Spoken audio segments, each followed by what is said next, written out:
우리는 지난 시간 라헬의 죽음과 또 베냐민의 탄생을 통해서 눈물 속에서도 이어지는 하나님의 약속에 대해서 잠시 묵상했습니다. 그런데 오늘 본문을 보면 참 하나님의 은혜로 이어진 약속을 받았다면 여기서 끝났으면 참 좋으련만 오늘 읽었던 본문 말씀처럼 이 가정에 더 큰 위기가 또 찾아옴을 볼 수가 있습니다. 지난 시간에는 죽음이었죠. 오늘 죄입니다. 그리고 본문의 마지막에 또 한 번의 죽음이 등장을 하고 있습니다. 한 사람의 죽음을 시작해서 가정 안에 죄가 기록되어지고 마지막에는 이삭의 죽음으로 마무리되고 있습니다. 참 우리는 본문 내용을 알기 때문에 쉽게 이 내용에 대해서 알지만 이 내용을 전혀 모르는 사람 같으면 참 이 가정 얄궂다. 어떻게 참 복을 받은 것 같은데 연이어 또 이러한 험한 일이 이 가정에 또 발생하는 것일까라고도 생각할 수 있겠죠. 참 힘든 가정이네 라는 것입니다. 그런데 성경은 참 그렇게 말씀하지 않는다는 것이 은혜죠. 오히려 이 모든 사건 한가운데서 하나님의 그 언약은 한 걸음도 멈추지 않으시고 계속 진행되었다는 사실입니다. 그렇습니다. 우리는 사람을 보지만 하나님은 언약을 통해서 일하신다는 거예요. 우리는 현재를 보지만 하나님은 우리의 언약 속에서 미래를 보고 계시다는 겁니다. 우리는 사람들 실패를 보지만 하나님은 그 회복의 언약 안에서 우리를 준비시키고 있다는 사실입니다. 이것이 세상과 사람과 하나님과의 큰 차이라고 볼 수 있겠습니다. 여러분, 우리의 삶에도 이런 순간들이 참 많죠. 모든 것이 잘 풀리는 것 같다가 갑자기 예상하지 못한 그런 문제가 생길 때가 얼마나 많습니까? 가정에 문제가 생기고 자녀의 삶에도 문제가 생기고 또 그 때문에 눈물 흘리기도 하고 생업에 터전이 어려워서 괴롭기도 하고 건강 이상이 생겨서 괴로움도 당하기도 하고 참 일이 많죠. 그죠? 얼마나 많습니까? 지금 우리 교회 숫자가 많이 되지 않지만 이 몇 명 되는 숫자를 살펴도 가정마다 몸도 이상하고 다 이상한 질병을 다 하나 안고 있더라고. 이게 쉽지 않다는 거죠. 그럴 때 우리는 이게 무슨 일일까? 내 인생이 왜 이렇게 힘든 것일까? 내가 주님 말씀 이것이 내가 받는 복이 여기까지인가? 라고도 생각할 수 있습니다. 그러나 오늘 말씀은 분명히 선언합니다. 하나님께서는 우리의 실패 때문에 언약을 결코 포기하지 않으시는 하나님이시다는 거예요. 이게 우리에게 소망 아닙니까? 그래서 오늘 본문은 세 단계로 볼 수 있죠. 먼저 르우벤의 죄죠. 그 다음에 12아들의 이름입니다. 그리고 마지막 이삭의 죽음으로 이어집니다. 얼핏 보면 서로 관계없는 이야기처럼 보일 수도 있겠습니다. 그러나 이 세 장면을 하나로 묶은 주체가 바로 있죠. 언약의 신실하신 하나님. 이 세 주제를 이 한 주제가 딱 잡고 있다는 겁니다. 오늘 이 말씀을 통해서 우리의 믿음이 사람에게 있지 않고 하나님께 있다는 사실을 발견하는 그러한 은혜가 있기를 소망합니다. 21절 볼게요. 이스라엘이 다시 길을 떠나 에델 망대를 지나 장막을 쳤더라 말씀합니다. 이 말씀은 아주 평범한 여행 기록처럼 보입니다. 하지만 창세기를 계속 읽어오신 분이라면 이 한 절이 얼마나 의미 있는 그러한 말씀인지를 단박에 알 수 있을 거예요. 야곱은 그야말로 지금까지 쉼없이 인생의 삶을 달려왔습니다. 베델을 떠나 하단으로 갔지요. 하란에서 20년 생고생했습니다. 다시 가나안으로 돌아오게 됩니다. 야복강을 건너게 되죠. 세김을 지나 베델로 올라갑니다. 그리고 이제 에델 망대를 지나서 장막을 치게 됩니다. 자, 겉으로 보기에는 얼마나 평안합니까? 장막을 쳐서 새로운 삶을 영위하는 순간입니다. 그런데 우리 인생은 겉으로는 평안해 보이지만 속에는 엄청난 영적 싸움이 도사리고 있죠. 여러분이 저를 볼 때 어떻게 느껴집니까? 겉으로는 별 문제 없어 보이죠? 아마 여러분도 겉으로 볼 때 앉아있는 거 보면 겉으로는 아무 표가 없어요. 그런데 아마 속으로는 엄청난 영적 갈등 속에 계신 분도 분명히 있을 수 있다는 겁니다. 야곱의 가정도 그렇습니다. 밖으로는 장막을 치고 참 안정을 되찾아가는 그러한 모습들을 보였지만 그 안에는 아주 심각한 문제가 도사리고 있었다는 거죠. 그런 의미에서 참 우리의 삶은 매 순간마다 싸움의 연속이구나 하는 것도 깨닫게 되는 부분입니다. 그래서 우리는 그 모습만 보고 판단해서 안 되죠. 그래서 22절 이어지는 말씀만 보십시오. 이스라엘이 그 땅에 거주할 때에 르우벤이 가서 그 아버지의 첩 빌하와 동침하매 이스라엘이 이를 들었더라 말씀합니다. 이 말씀은 창세기 전체에서 가장 충격적인 사건 가운데 하나입니다. 르우벤이 누굽니까? 야곱의 장남, 장손입니다. 레아가 낳은 첫째 아들이죠. 여러분, 장손, 장자에게는 세 가지의 특권이 있죠. 기업을 받을 때 두 몫을 받는 특권이 있습니다. 그리고 가문의 대표가 되는 그러한 권세가 있습니다. 그리고 영적인 책임을 감당하는 아주 엄청난 자리였어요. 다시 말하면 르우벤은 형제들 가운데서 가장 모범이 되어야 할 그러한 사람이었어요. 그런데 그가 가장 큰 죄를 금하고 말았습니다. 그것도 누구와 합니까? 아버지의 첩 빌하입니다. 아버지 아내죠, 쉽게 말하면. 오늘날 성인문란한 이 시대의 감각으로 볼 때도 충격적인 사건이지만 그 당시의 상황 속에서는 더 충격적이었습니다. 여러분, 고대의 문화 속에서 아들이 아버지의 첩과 이러한 관계를 맺는다. 무슨 의미일까요? 아버지, 이제 내가 아버지 권세의 정면으로 도전하겠습니다라는 선포거든요. 우리가 사무엘하 심정에 보면 누가 나옵니까? 다윗의 아들 압살롬. 이름도 압살롬, 압살에 죽었다. 압살롬이 압살롬 하여튼 이것도 마찬가지 아닙니까? 아버지의 아내 하잖아요. 그런 측면에서 이 본문은 아주 심각한 상황이라는 겁니다. 장자의 권위를 스스로 굳히려고 하는 교만, 아버지의 권위에 정면으로 도전하는 그런 엄청난 죄를 범하고 있는 현장입니다. 그래서 성경은 놀랍게도 여러분 이 사건을 길게 설명하잖아요. 우리 같으면 그랬지, 그랬어, 그랬고, 그래서 이랬더라. 계속 말이 이어질 것인데 성경은 이스라엘이 이를 들었더라. 이것으로 끝이에요. 다른 말이 없습니다. 여러분, 왜 이렇게 짧게 기록했을까요? 왜? 여기에 우리 하나님의 지혜가 담겨 있습니다. 성경은 죄를 자극적으로 묘사하지 않아요. 죄의 세부 장면만 그 죄의 결과를 더 중요하게 본다는 겁니다. 또 하나님께서 역시 심판하지 않으셨다고 해서 여러분 죄를 그냥 묻어두는 겁니까? 결코 아니죠. 심판이 미뤄주실 뿐 죄는 사라지지 않았다는 겁니다. 이 사건 훗날 야곱이 아들 12를 축복할 때 이 장면을 언급합니다. 창세기 49장 3절 4절이죠.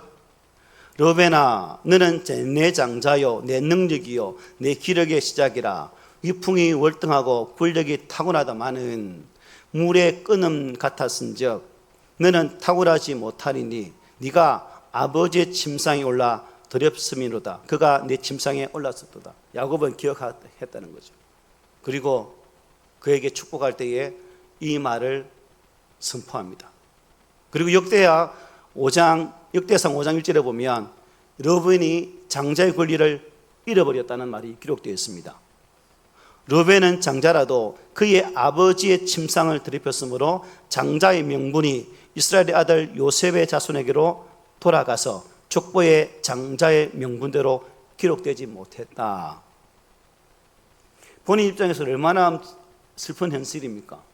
그런데 하나님은 이 현실 앞에 르우벤의 죄악 앞에 그냥 계시지 아니하고 장자의 모든 권리를 빼앗아서 다른 사람에게 넘겨주고 말았다는 사실을 성경은 분명히 증거하죠. 하나님은 여러분 오래 참으시지만 결코 죄는 관가하지 않는다는 사실을 잘 보여주고 있는 대목이기도 합니다. 이제 본문은 아주 흥미로운 방향으로 전개됩니다. 여러분의 죄를 기록한 직후에 갑자기 분위기가 전환되죠. 22절로 26절입니다. 야곱의 아들은 12이라 리아의 아들들은 야곱의 장자 르우벤과 그 다음 시므온과 레위와 유다와 이사갈과 스불론이요 라헬의 아들들은 요셉과 베냐민이며 라헬의 여종 빌하의 아들들은 단과 납달리요 리아의 여종 실바의 아들들은 갓과 아셀이니 이들은 야곱의 아들들이요 바탄나람에서 그에게 낳은 자들하고 말씀하지요. 자, 본문은 일종의 끼워넣은 삽입 구절입니다. 그리고 야곱의 12아들의 이름을 기록해 주고 있습니다. 이처럼 여기에 야곱의 12아들의 이름이 언급되고 있는 것은 라헬이 베들레헴 길에서 이제 베냐민을 낳음으로 어떻게 된 거죠? 12수가 찬 거죠. 이스라엘의 12지파의 근간을 이루었던 그 장면이기 때문에 이 명단이 등장합니다. 즉 야곱은 하란에서 11명을 낳았고 가나안에서 한 명의 아들 낳음을 통해서 구약의 구속사의 12지파를 탄생하게 되어졌다는 사실을 말씀해 주고 있는 거죠. 특히 이삭의 죽음을 언급하고 있는 이어지는 27절부터 29절을 보면 바로 이 앞에 기록하고 있다는 거죠. 그리고 이삭의 죽음 앞에 이 명단이 기록되고 있다는 것은 하나님의 구속사의 무대에서 이삭으로 대변되는 한 세대가 지나가고 이제 야곱의 아들들로 대변되어지는 새로운 세대가 시작된다는 것을 말씀하고 있습니다. 그리고 여기에는 하나님께서 우리에게 하시는 말씀이 있다는 거죠. 뭡니까? 한 사람이 비록 실패한다 할지라도 내가 세우는 언약은 결코 무너지지 않는다는 것을 말씀하고 있는 거예요. 지혜 신앙의 여정을 보더라도 여러분이 살아왔던 삶의 과정을 보더라도 우리 하나의 공동체에서 큰 역할을 감당했던 한 사람이 사라지면 어떻게 합니까? 우리는 많이 걱정하죠. 저 사람이 빈자리가 큰데 어떡하지? 교회가 힘들어지겠다. 교회가 많이 어렵겠네 라고 생각할 때가 참 많아요. 그런데 우리 하나님 참 신기하죠. 큰 일을 감당하는 그 사람이 빠진다 할지라도 하나님은 또 다른 사람을 채우셔서 그 일들을 하게 한다는 겁니다. 이게 뭡니까? 하나님의 구속사의 역사는, 즉 하나님의 약속하신 그 언약들은 결코 흔들림 없이 계속 진행되어진다는 사실을 잘 보여줘요. 여러분, 이것이 하나님의 역사입니다. 우리는 한 사람의 실패를 보면 모든 것이 끝났다고 판단합니다. 그러나 하나님은 그렇게 일하시지 않는다는 거예요. 한 사람은 넘어지지만, 한 사람은 넘어질 수 있지만 하나님께서는 하나의 공동체를 새롭게 일으켜 세우신다는 겁니다. 한 시대는 지나가지만 하나님의 나라는 계속 이어진다는 사실을 잘 말씀해 줘요. 그래서 성경은 12아들의 이름을 다시 한번 하게 시켜주고 있는 겁니다. 이것은 단순한 명단이 아닙니다. 언약 공동체의 선언과도 같은 그러한 대목이기도 합니다. 하나님께서는 아브라함이 뭐라고 말씀하셨죠? 내 자손이 하늘의 별과 같이 될 것이다 라고 약속해 주셨어요. 그 약속이 지금 현실로 점점 되어가고 있는 중입니다. 비록 현재는 12아들로 시작되었지만 이 12아들이 장차 큰 민족을 이루게 되어지고 한 나라의 근간을 이루게 된다는 사실입니다. 그리고 마침내 이 민족을 통해서 예수 그리스도를 하나님은 보고 계셨다는 겁니다. 여기서 우리는 4명의 어머니를 보게 되죠. 누굽니까? 레아, 라헬, 실바, 또 빌하입니다. 한 남자의 4명의 아들. 딱 떠오르는 단어가 뭡니까? 참 복잡했겠다. 여자들이 얼마나 또 첨예합니까? 심각한 싸움이 있었겠죠. 엄청난 머리 싸움이 있지 않았겠습니까? 우리 창세기 성경 보아봤던 것처럼 남편을 차지하려고 얼마나 애를 썼습니까? 또 시기합니까? 질투합니까? 누구는 아이가 있는데 나는 아이가 없어. 왜 당신은 나한테 애교를 주지 않소? 라고 말했던 모습도 기억나죠. 그런데 하나님께서는 바로 이 과정을 통해서 이스라엘 12지파를 세워가고 계십니다. 여기서 우리는 하나님의 은혜를 깊이 있게 묵상할 수 있죠. 여러분, 야곱의 12아들은 장차 영광스러운 구약의 선민을 이룰 씨앗들입니다. 그들의 이름에는 승리와 영광과 하나님의 거룩한 희망이 있다는 거예요. 마찬가지로 우리 성도들은 영광된 하나님 나라를 이을 자입니다. 여러분들이 맞지요? 나는 하나님의 영광을 이을 자라는 자부심을 가져보십시오. 성도는 이름 속에 그 엄청난 뜻이 포함되어 있습니다. 여러분 이름이 하나님의 생명책에 기록된 것을 여러분 기뻐해야 되지 않을까요? 그래서 여러분 슬픈 일 당해서 눈물 흘리고 있을 때라도 이거 생각하면서 다시 눈물을 닦고 웃으십시오. 그게 신앙인의 참 기쁜 모습 아니겠습니까? 오늘 본문의 마지막 장면은 참 조용합니다. 앞에서는 르우벤의 죄라는 충격적인 사건을 소개했습니다. 중간에는 12아들의 이름이 기록되어 있습니다. 이제 마지막에는 이삭이 이 세상을 떠나게 됩니다. 그런데 이 마지막 장면이 사실은 오늘 설교의 가장 중요한 부분이기도 해요. 27절 보면 야곱이 기랏 아르바의 마므레로 가서 그의 아버지 이삭에게 이르렀으니 기랏 아르바는 곧 아브라함과 이삭이 거류하던 헤브론이더라 말씀합니다. 이 한 절이 여러분 어떻습니까 여러분? 아마 야곱에게는 아브라함의 후손들에게는 엄청나게 감격스러운 말씀일 거예요. 여러분 야곱이 드디어 돌아왔습니다. 창세기 28장에서 베델을 떠났던 야곱을 한번 기억해 보십시오. 혈혈단신 아무것도 가진 것 없이 지팡이 하나 달랑 들고 길을 떠나며 했던 야곱, 형의 서슬푸른 그 살기 어린 눈을 피해서 도망가야 했던 야곱, 도망자 야곱이죠. 그야말로 외롭고 외로운 청년이었습니다. 그러나 하나님께서는 그 밤에 베델에서 나타나셔서 야곱에게 약속의 말씀을 주셨죠. 야, 내가 너와 함께 할 것이다. 내가 너를 떠나지 않을 것이다. 내가 반드시 이 땅으로 다시 돌아오게 할 것이다 라고 약속의 말씀을 주셨어요. 그 약속이 지금 여기에서 이루어지고 있는 겁니다. 그 약속이. 그러니까 야곱의 입장에서는 이 대목이 엄청난 감격의 현장이라고 볼 수 있는 거죠.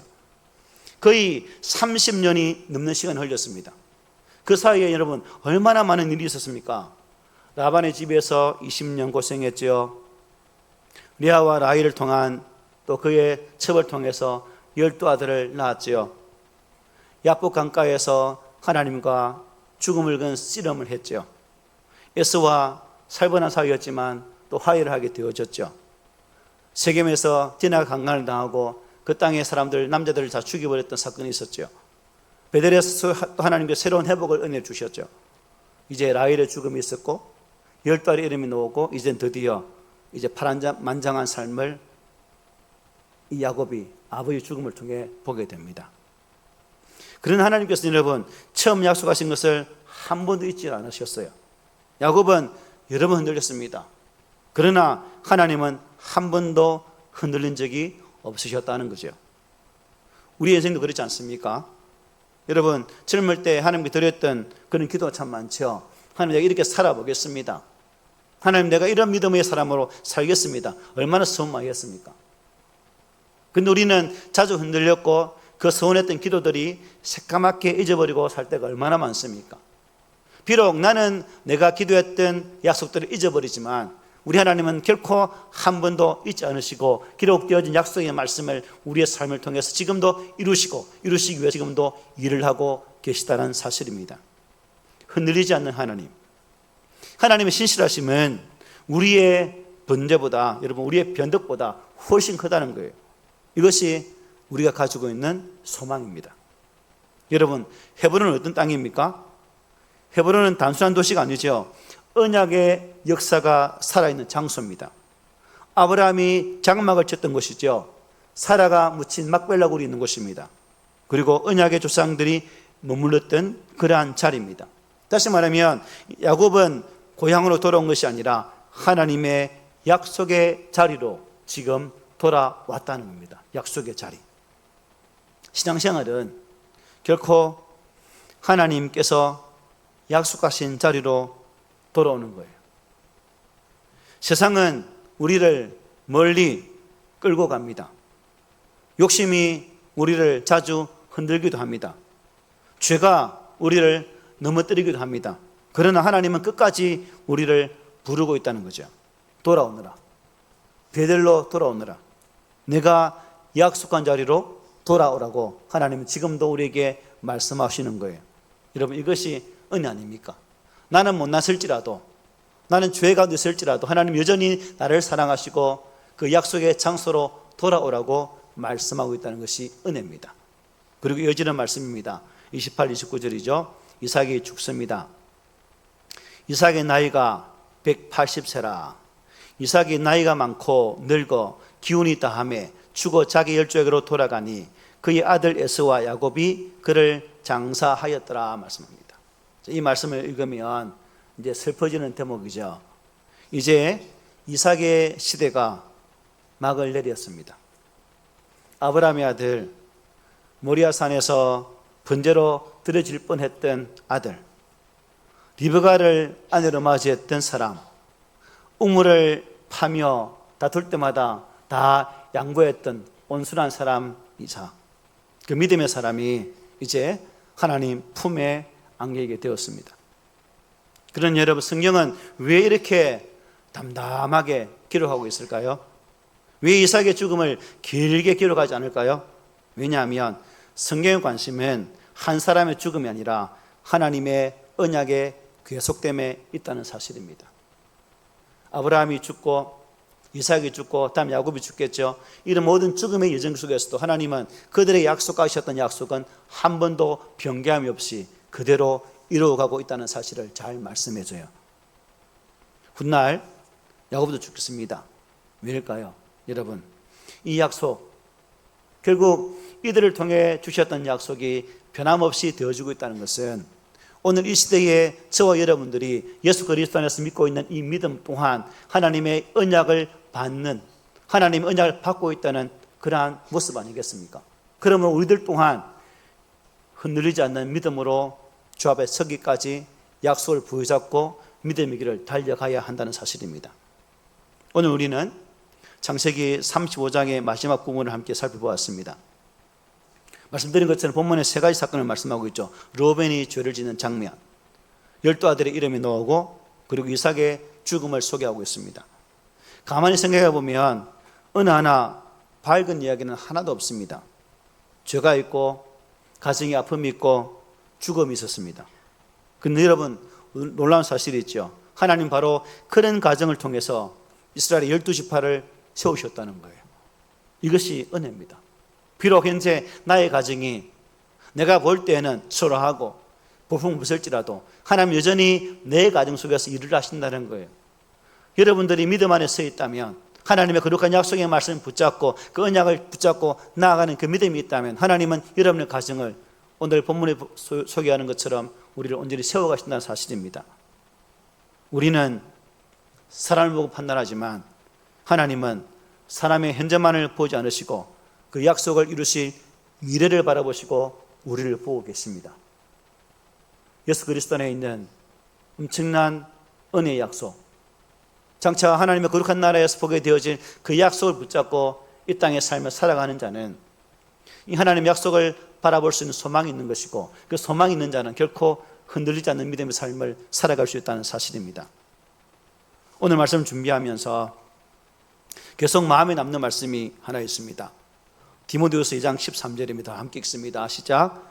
우리는 믿음이 없을지라도 주는 항상 믿으시니 자기를 부인하실 수 없으시리라. 아멘. 인간은 비록 믿음이 없을지라도 하나님은 그 믿음을 가지고 계시고 신실하게 그 약속을 이루어 가신다는 겁니다. 우리는 내 스스로에게 나는 믿음이 있다 당당하게 말할 분 계십니까? 아마 스스로에게는 그렇게 외치지 못할 겁니다. 하지만 하나님은 비록 내 스스로는 그렇게 보지 못할지라도 우리 하나님은 여전히 우리를 가장 사랑하는 자로 바라보고 계시다는 겁니다. 이 하나만 있어도 여러분, 우리의 신앙에 힘이 되지 않습니까? 이 믿음을 가지고 사셔야 되는 거예요. 그래서 오늘 집으로 돌아가면서 이 한 문장만 기억했으면 좋겠습니다. 한번 따라해 볼게요. 사람은 흔들려도 하나님의 언약은 흔들리지 않습니다.